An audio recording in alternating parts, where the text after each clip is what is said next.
Non, franchement, l'idée d'associer créativité et beauté, pour moi, jusqu'à présent, n'avait pas été en lien direct. Effectivement, quand on se pose des questions un peu plus en profondeur, pourquoi pas?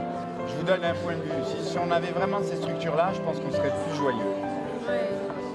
Parce qu'on aurait l'occasion de s'exprimer, dire ce qu'on dit. Donc ça serait vite le fouillis dans l'entreprise. Et comment on ferait pour structurer ça, pour que ce soit profitable? Dès que les gens peuvent s'exprimer et s'écouter, évidemment, l'inspiration est là, c'est évident. C'est magnifique pour moi de voir tous ces gens, quand on regarde les visages, comme ils sont passionnés et absorbés par les conversations, et tous ces liens qui se créent, parce qu'il y a ce qu'on voit dans la pièce, et puis il y a ce qu'on ne voit pas, ou qu'on ne verra même certainement pas, c'est tous ces liens qui se créent entre les gens. Et ce qui va se faire ensuite, des gens qui vont peut-être se rencontrer et co-créer quelque chose après, monter des entreprises, peut-être tomber amoureux les uns des autres aussi, ça fait partie aussi de la vie. Ça on ne le voit pas sur le moment et pourtant ça a des conséquences dans l'avenir qui peuvent être vraiment très très chouettes.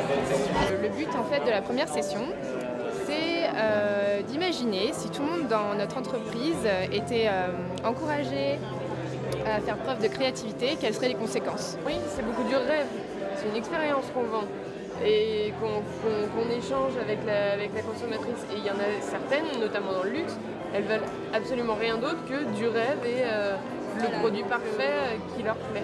70% Ça fait naître des problématiques qu'on n'avait pas forcément imaginées, qui sont intéressantes là, sur la transparence du produit.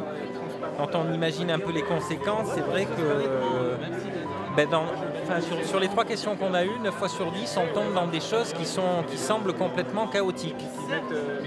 Donc c'est un peu à chaque fois comment on gère les bouleversements. Ça fait un peu peur et en même temps c'est assez excitant. So what we're doing in this exercise is to bring the collective intelligence that's already in the room.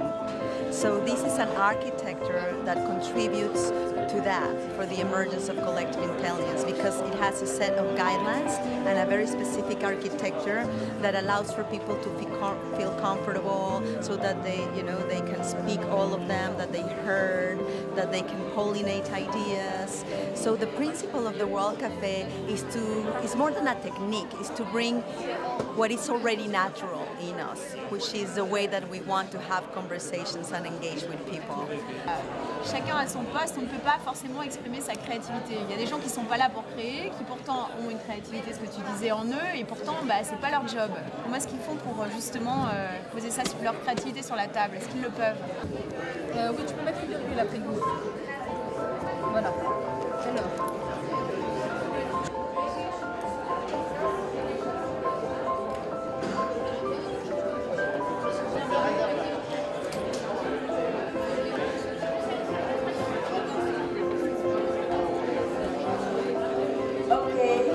Well, the idea of the World Café is to bring generative questions. So these generative questions are very specific. For example, they cannot be answered with a yes or a no.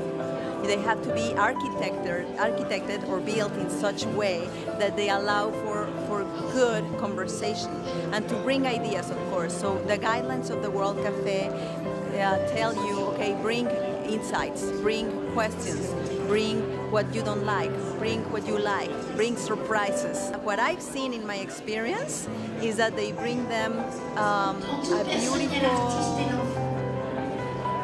experience again of what collective intelligence is. I mean, I've seen tables where they say that magic just came in the middle, that suddenly they would have arguments and then something else happened and then the voice of the collective was heard.